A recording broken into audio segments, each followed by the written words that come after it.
Yung ating battery ay defecto na. Yun, start natin. Yun. Napakalakas ng starting niya.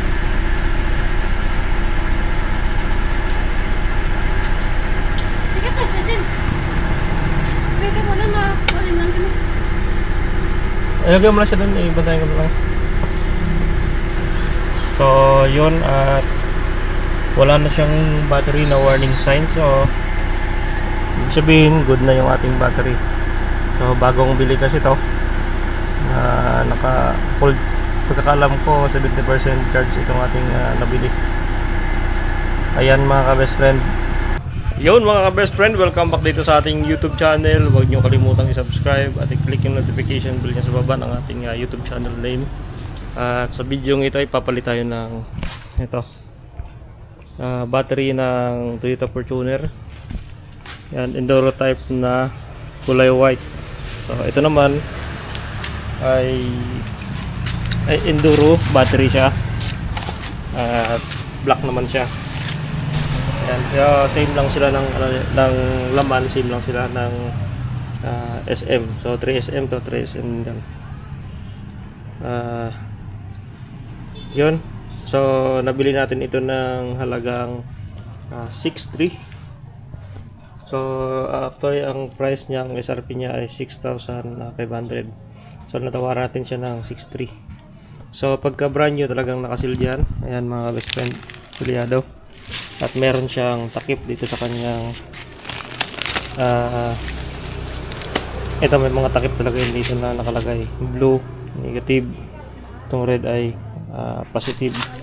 Dito may nakalagay na mga warning. Ayan, katulad yan. Wearing eyeglass. Yan. So, ayan, yan yung mga warning sign niya.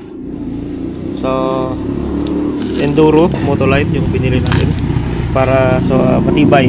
Subok na talaga itong Enduro. So ito yung ginagamit namin sa Fortuner dati pa. So yun naman yung isa, ang Toyota Hilux ay medyo maliit lang dito ng konti. So yun, isalpak natin siya at kailangan natin ng tools na 10, number 10 na tools.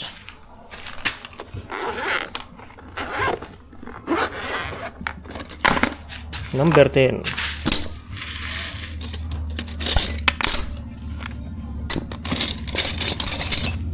So, walang arrangement yung ating tools. So, sige lang. Yan. So, tatanggalin muna natin tong bracket na nakalagay dito para makuha natin tong battery need na kailangan talagang tanggalin tong bracket nya.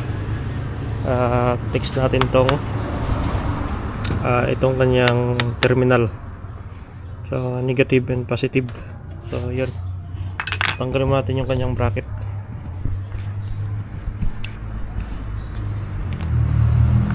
So pwesto natin yung ating camera.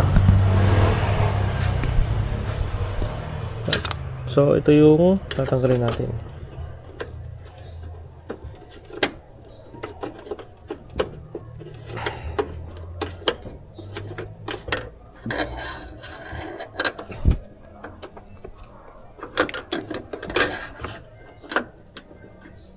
Yan. Then dito, gagawin natin to.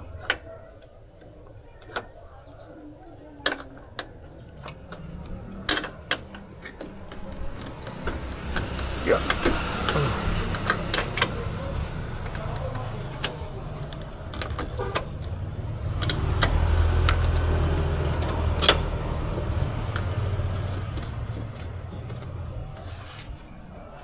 So, importante itong kanyang bracket na may balik ng kama para hindi masira yung ating battery. Kasi ito, katulad dito, maluwag dati.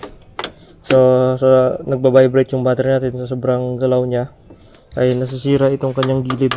Yan, ito. Na yung plastic niya, nasisira.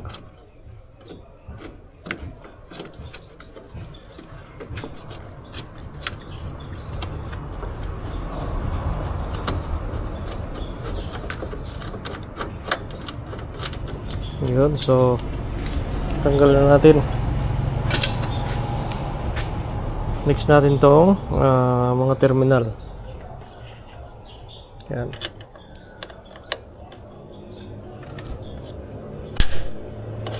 So yun, bago natin natanggalin yung battery, open natin yung kanyang pintuan. Yan.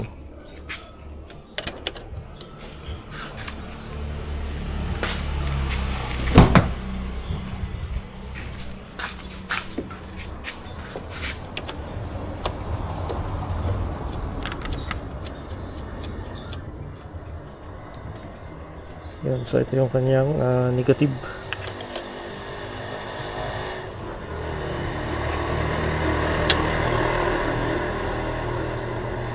Yeah, yung tagal na natin. Ngayon tanggal natin yung positive nya. So malambot lang naman yung mga nut nya. Malambot lang naman siya tanggalin. Yan. So ilayo natin to.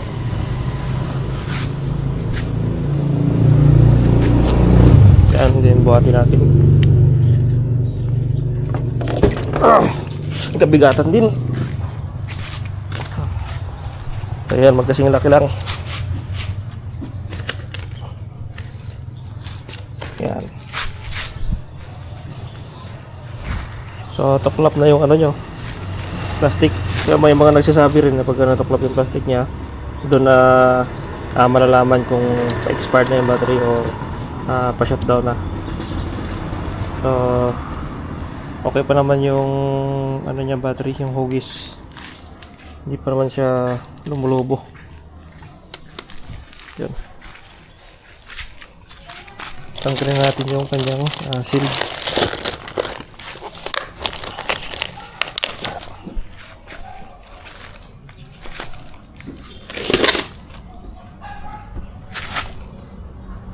Yun. Yun.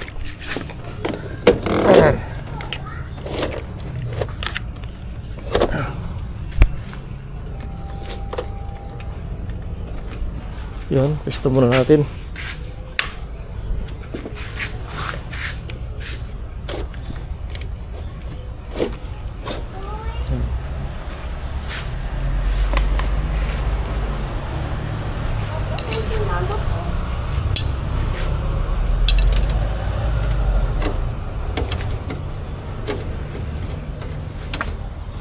So dito natin sa babasihan yung posisyon ng battery dito sa bracket nya. So ayan, pag hindi pa sumakto yung bracket nya, usog natin doon papunta sa dulo.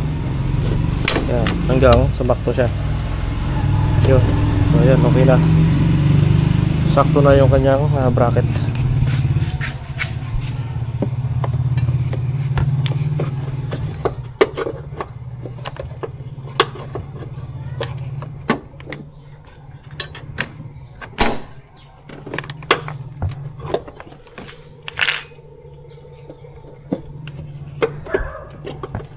Yun, madilim.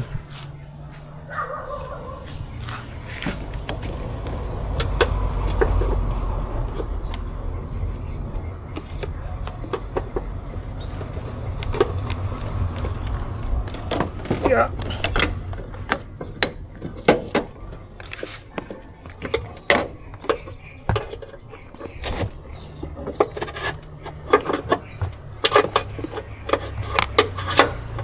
Okay, tagalid na ng flashlight.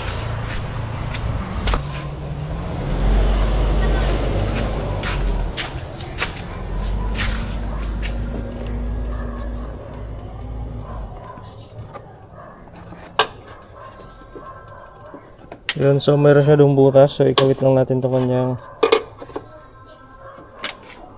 kanyang battery. So ipasok natin siya dito. Ayan.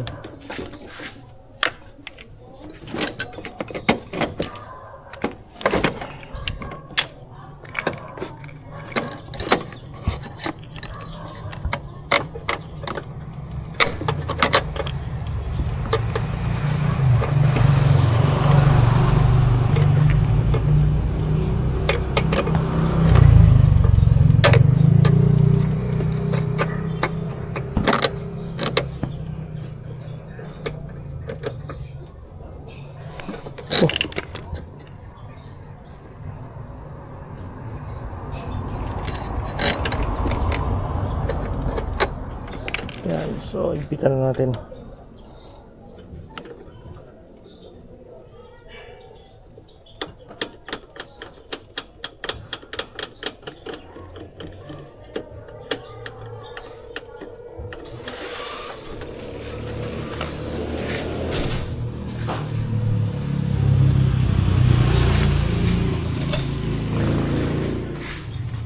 Ay. Ha?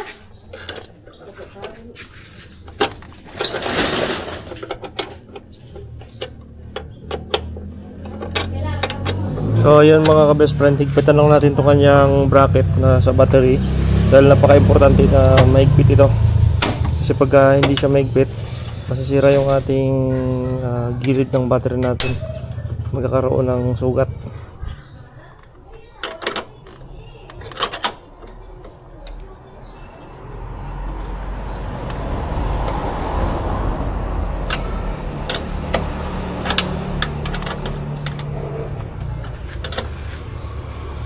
Yun.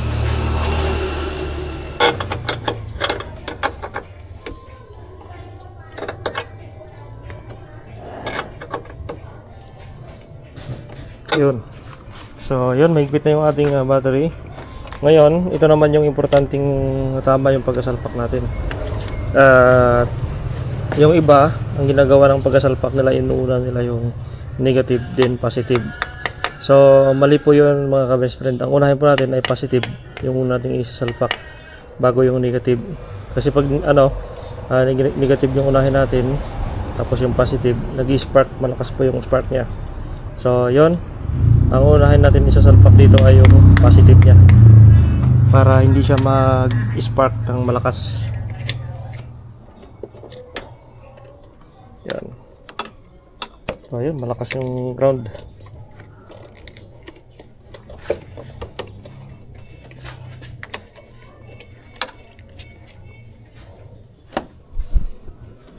Tigpitan lang natin tong kanya sa terminal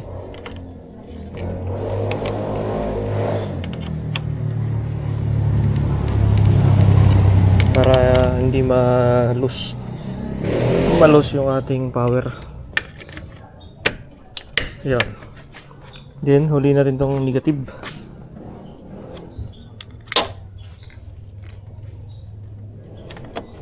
Yan. So, diin lang natin. Kung hindi madiin, pupukin natin itong kanyang terminal.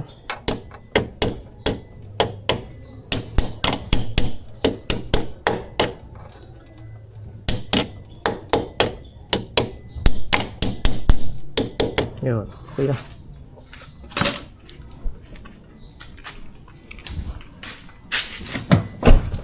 So, nagpitan na lang natin yung kanyang nut.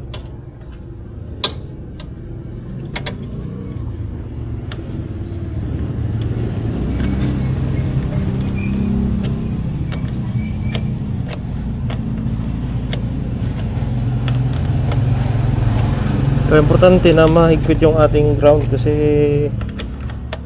mahina mag-charging pagka hindi maayos yung pagkakabit natin ng mga terminal niya.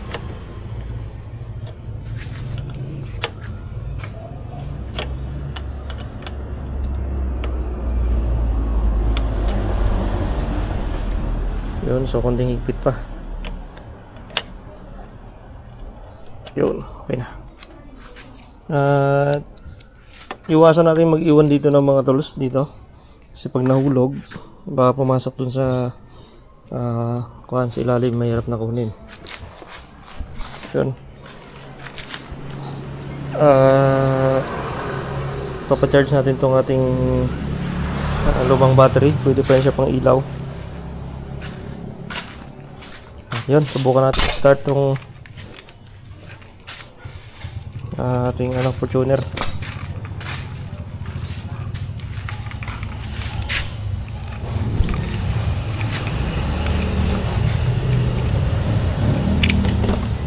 Yan, start natin siya. So, kanina may nag-warning dito na battery sign. Nangahulugang pahina na yung power ng ating battery.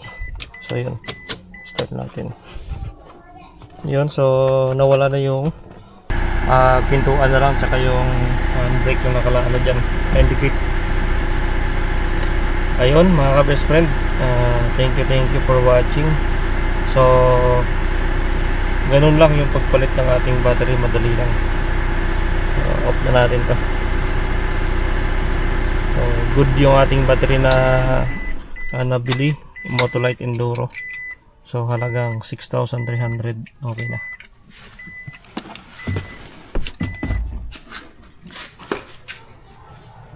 Yun. So natapos din yung ating project. So ayan o, black. Yun, thank you for watching mga ka-best friend. Thank you sa support ninyo sa ating vlog na pagpalit natin ng battery nitong Toyota Fortuner. So madali lang ang pagpalit niyan mga ka-best friend. Hindi naman siya mahirap baklasin. So ang gagamitin lang natin dito mong tools ay 10 lang, number 10 na open range tsaka close range. So mas maganda meron kayong close para dito sa kanyang ito, o di kayo yung sakit, para hindi siya mahirap ikutin. Kasi yung ginamit ko close range siya na yun yung pahaba. So mas maganda sakit range yung gagamitin dito na number 10. At madali na siya ikutin. Kanina ino natin yung positive niya. Kasi may mga nagsasabi na mas maganda daw talaga unahin yung positive ikabit kaysa dito sa negative. So yun. Thank you for watching mga ka-best friend.